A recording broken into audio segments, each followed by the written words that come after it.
Mes honorables frères et sœurs,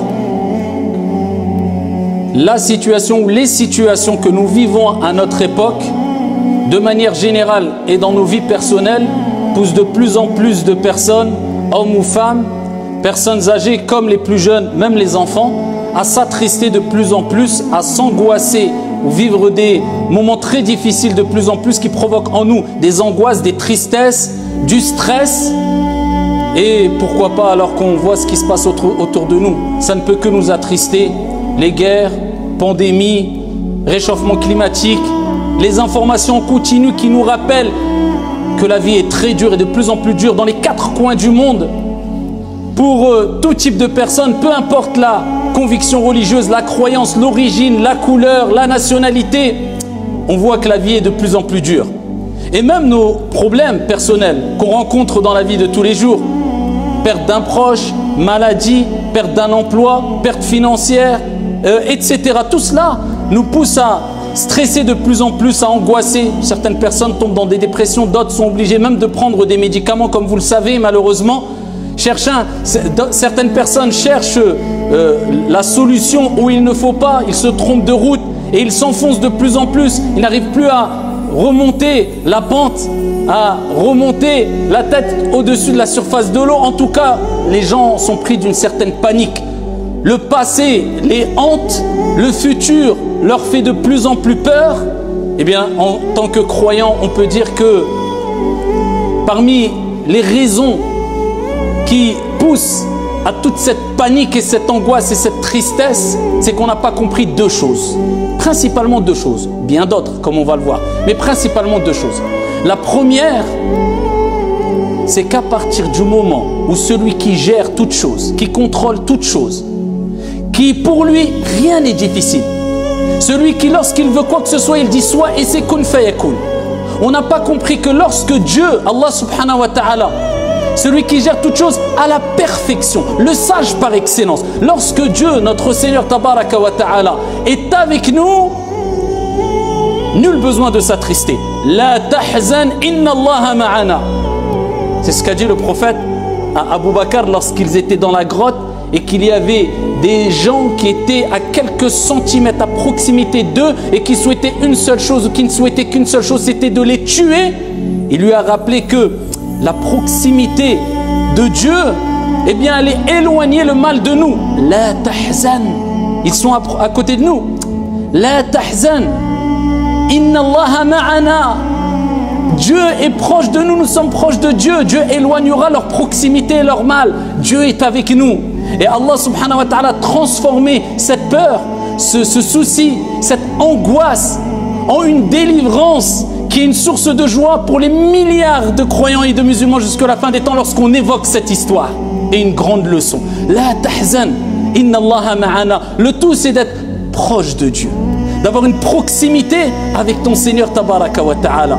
Et la proximité avec les problèmes et les soucis deviendra quelque chose de très loin, un mauvais souvenir du passé, incha'Allah ta'ala. Tu seras préservé. On n'a pas encore compris que lorsqu'on est proche de Dieu, rien ne nous affectera. Et il y aura toujours une délivrance. Et il y aura toujours une réussite à la clé, incha'Allah ta'ala. Fa inna ma'al usri yusra, inna ma'al usri yusra. Allah le répète à 2 reprises. Certes, avec la difficulté, il y a la facilité. Avec la difficulté, il y a la facilité.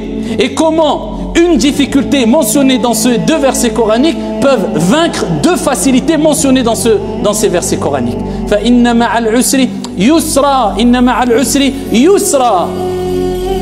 Deuxième des choses, on n'a peut-être pas assez pris conscience et compris que non seulement on doit avoir une proximité avec Dieu, mais qu'il faut vivre au jour le jour.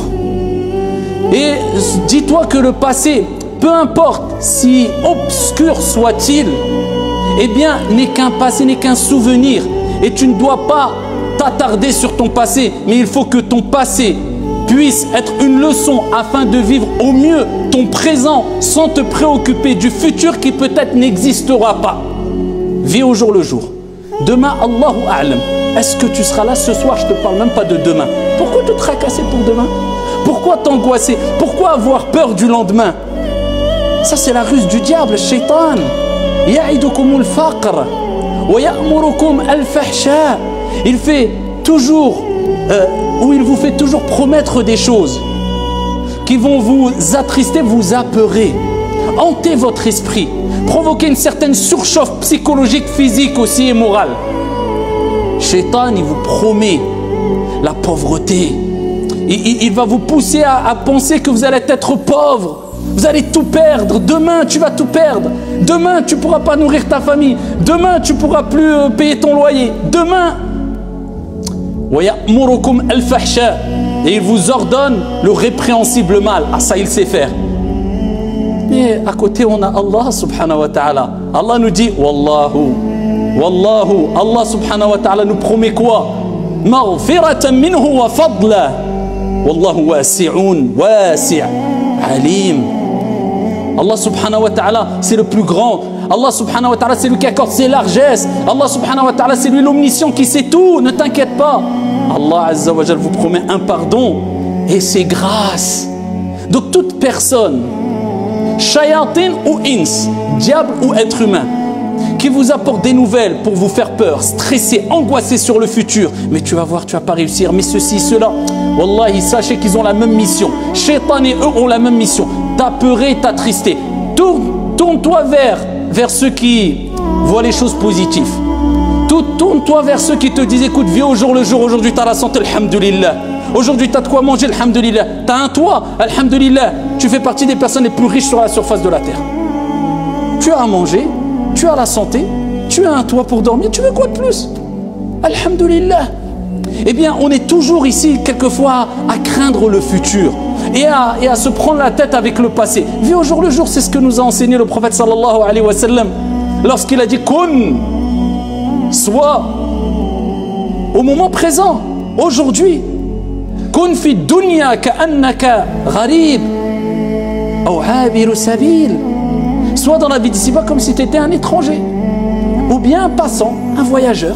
Et quand tu vas dans un endroit, tu te dis pas ouais mais dans 6 mois, tu te dis écoute je profite maintenant, alhamdulillah je vais, parce que je suis que voyageur, je vais rentrer chez moi. Bah tu vas rentrer chez toi, je vais rentrer chez moi. Nous allons toutes et tous rentrer chez nous, c'est où? Notre demeure éternelle, c'est l'au-delà. C'est l'au-delà. Donc ici-bas, on vit aussi. Mais on vit de quelle manière? Sans se prendre la tête. Je ne dis pas ne profite pas de la vie d'ici-bas tout en te préparant pour le delà. Mais ne te prends pas la tête. Ça ne va rien changer. Tu as des soucis, tu vas t'attrister. Cet attristement, cette tristesse, cette angoisse, ce stress. Quelqu'un a déjà prétendu que c'était un médicament, c'était un remède, c'était une solution pour faire disparaître ton stress. Non, ça c'est du mal qui ne fait rajouter que du mal. Amma le bien, wasbir wa ma sabruka illa billah. Le bien n'apporte que du bien. Quand tu patientes, Dieu te rajoute de la patience. Quand tu agis en bien, Dieu te facilite le fait de pouvoir encore agir en bien. Ça, c'est des choses bénéfiques. Mais ça, c'est du négatif, ça. Ça va t'apporter rien du tout. Et Ibn Umar, radiyallahu anhuma, qu'est-ce qu'il disait? إذا أمسيت فلا تنتظر الصباح وإذا أصبحت فلا تنتظر المساء وخذ من صحتك لمرضك ومن حياتك لموتك. C'est maintenant que ça se passe. Mais dans 2 heures ou dans 10 heures ou dans 20 heures. Attention, je ne dis pas qu'on ne doit pas se projeter dans des projets dans le futur. Mais si ces projets, si tes projections, ces probabilités qui vont se passer te poussent à angoisser, non, ça c'est pas bon.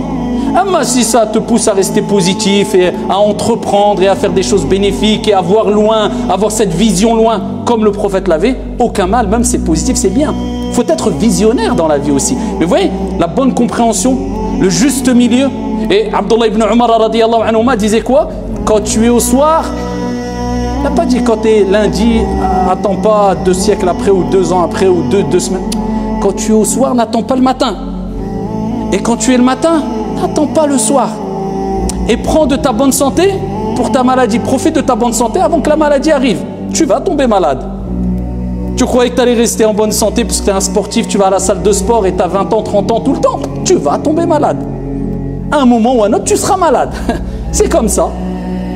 Prends de ta bonne santé pour ta maladie et de ta maladie pour ta mort. Tu vas mourir, que tu le veuilles ou non. Donc profite pendant cet instant où tu es ici encore et de ta vie, pardon, pour ta mort. Profite pendant que tu es en bonne santé avant que tu tombes malade.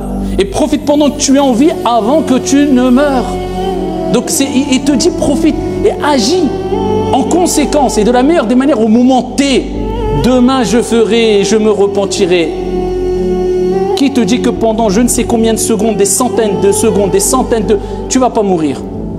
Alors qu'on sait très bien que pendant la nuit, eh bien, notre âme quelque part est entre les mains d'Allah subhanahu wa ta'ala. Il restitue l'âme à qui il veut, c'est la petite mort. C'est pour ça qu'on appelle le sommeil an-nawm akhul maut, le frère de la mort. Quelque part une petite mort pour nous rappeler aussi l'au-delà. Vous êtes dans une activité mondaine, mais la nuit, vous êtes déconnecté de cette vie d'ici-bas, temporairement. Mais ça, c'est juste simplement pour que vous goûtiez à ce qui vous attend éternellement. C'est des ibad, c'est des leçons. Mais où sont ceux qui raisonnent? Eh bien, maintenant, agis, n'attends pas demain, je ferai. Ce que tu peux faire pour ta vie d'ici-bas qui est bénéfique ou pour ton au-delà ce soir, fais-le ce soir. Le matin, n'attends pas le soir, fais-le maintenant. Tu es en bonne santé, n'attends pas d'être malade. Tu es vivant, n'attends pas d'être mort. Et profite au mieux et intelligemment, bien sûr. Et intelligemment. Mais, ayyuhal akhyar, pour être parmi les gens qui seront préservés des soucis et des angoisses et des tristesses, comme on a dit précédemment, il faut être proche de Dieu.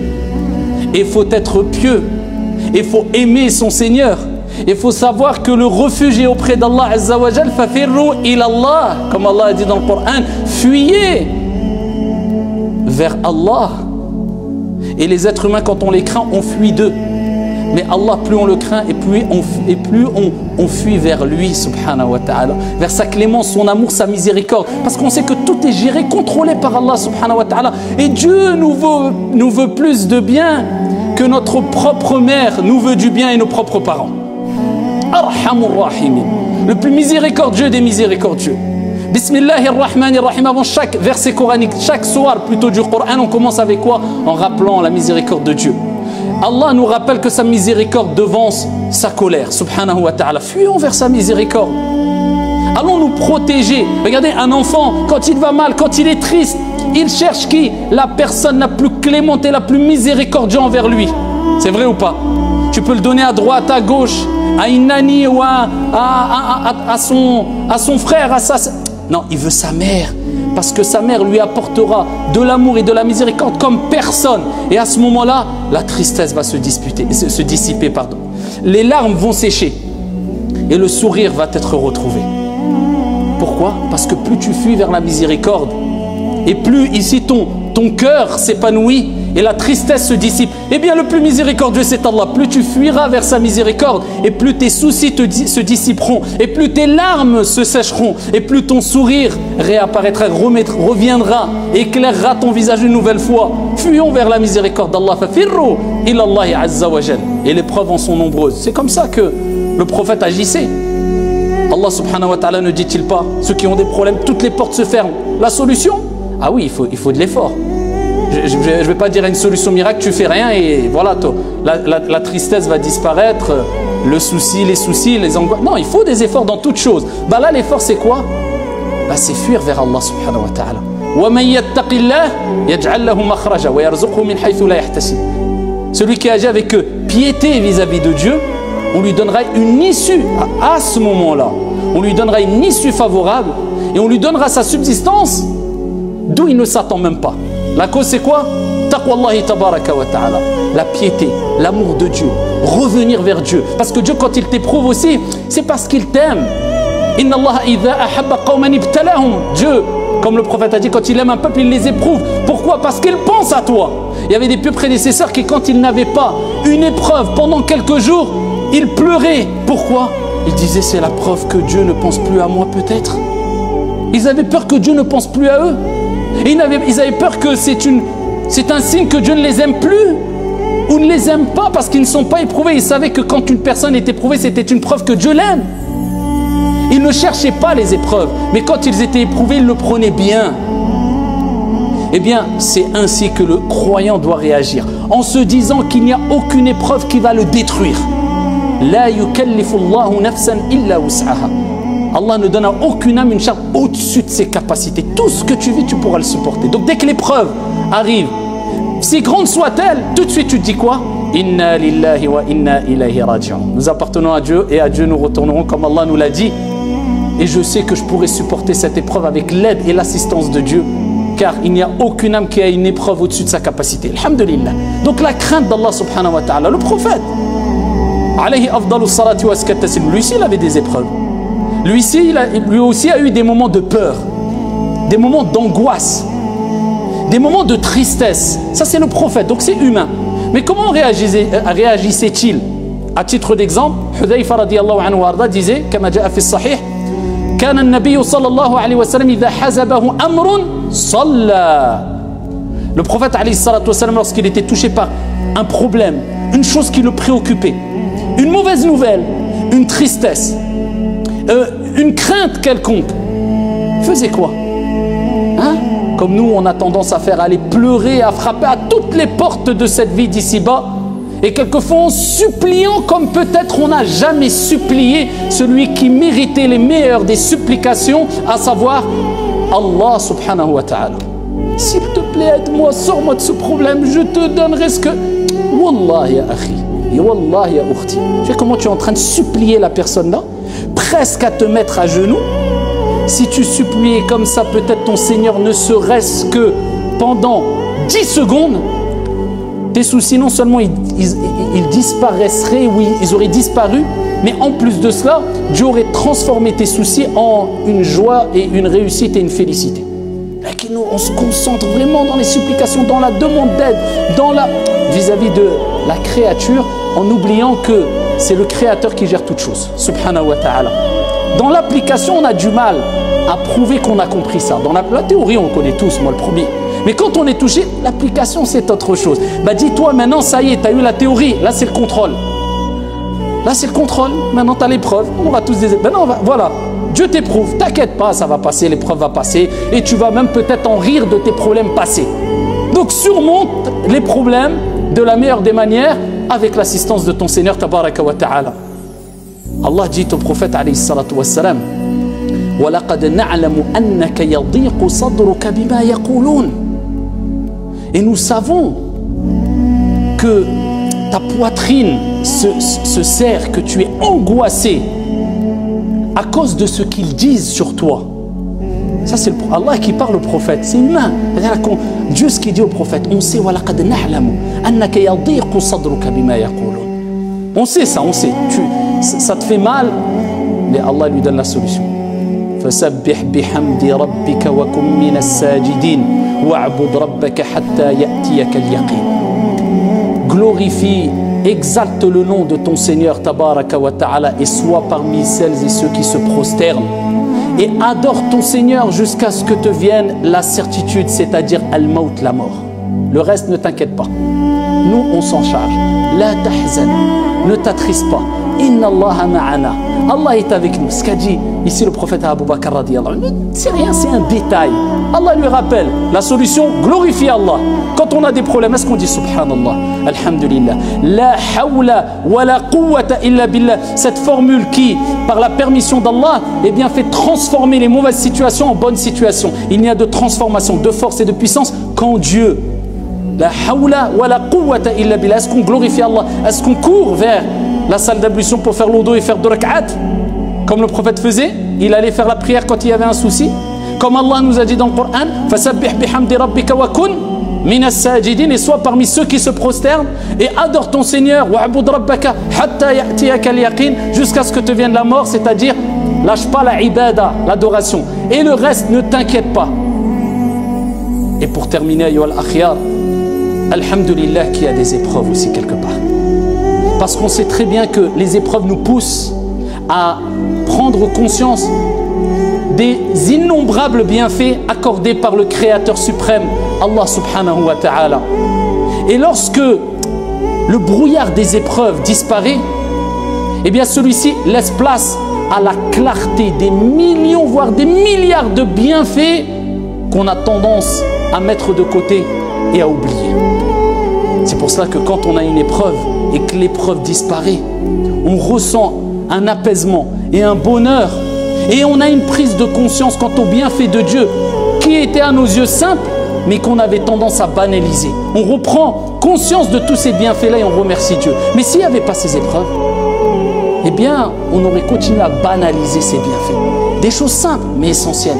La famille, le toit, le fait d'avoir le ventre plein, le fait de pouvoir prier, le fait de pouvoir marcher, le fait de pouvoir voir, le fait de pouvoir avoir du goût, le fait de pouvoir avoir des amis, avoir une famille, avoir des proches, etc., etc.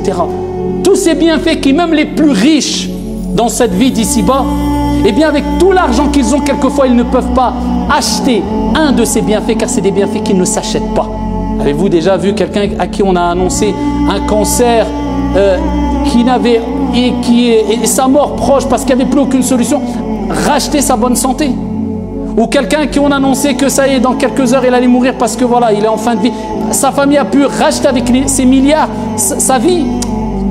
Il y a des bienfaits, wallah, ils sont inestimables, ils n'ont pas de prix. C'est pour ça que le prophète sallallahu alayhi wa sallam nous dit, kama jaa fi sahih muslim, unzuru ila man huwa asfala minkum wa la tanzuru ila man huwa fawqakum. Regardez ceux qui sont au-dessous de vous dans le dunya, dans les bienfaits, et ne regardez pas ceux qui sont au-dessus. Ceci vous empêchera de minimiser les bienfaits de Dieu, d'Allah subhanahu wa ta'ala sur vous. Si demain on vous annonce qu'Allah vous préserve et nous préserve toutes et tous de toute maladie, mais si demain on nous annonce, ou à l'un d'entre nous, qu'il est touché par un cancer et qu'il ne lui reste plus qu'1 an à vivre, billahi alaykum, est-ce que les plus gros des soucis qu'il aura eu dans cette vie d'ici-bas ou qu'il aura dans cette vie d'ici-bas ne sera pas autant mesquin que ridicule à ses yeux? Il n'en aura rien à faire. Quoi? J'ai perdu mon emploi, j'ai plus d'argent, il ne pensera plus à ça. Et si on lui annonce après 6 mois, en fin de compte, miracle, tu as guéri de ton cancer, allez le voir. Vous voyez que les épreuves, c'est une des meilleures leçons et un des meilleurs moyens pour nous remettre sur les rails. Mais n'attendons pas d'être éprouvés, d'être dans le mal pour invoquer Dieu, car le prophète alayhi salatu wassalam a dit, celui qui évoque Allah, celui qui pense à Dieu, celui qui est reconnaissant lorsque tout va bien, eh bien Allah subhanahu wa ta'ala pensera à lui. Allah subhanahu wa ta'ala l'assistera quand tout va mal. هذا وصلوا وسلموا رحمكم الله على نبي المختار كما أمركم بذلك جل وعلا حينما قال إن الله وملائكته يصلون على النبي يا أيها الذين آمنوا صلوا عليه وسلموا تسليما اللهم صل وسلم وزد وبارك على عبدك ورسولك محمد وعلى آله وصحبه وسلم تسليما كثيرا وارض اللهم عن الخلفاء الراشدين المهديين ببكر وعمر وعثمان وعلي ومن تبعهم بإحسان إلى يوم الدين.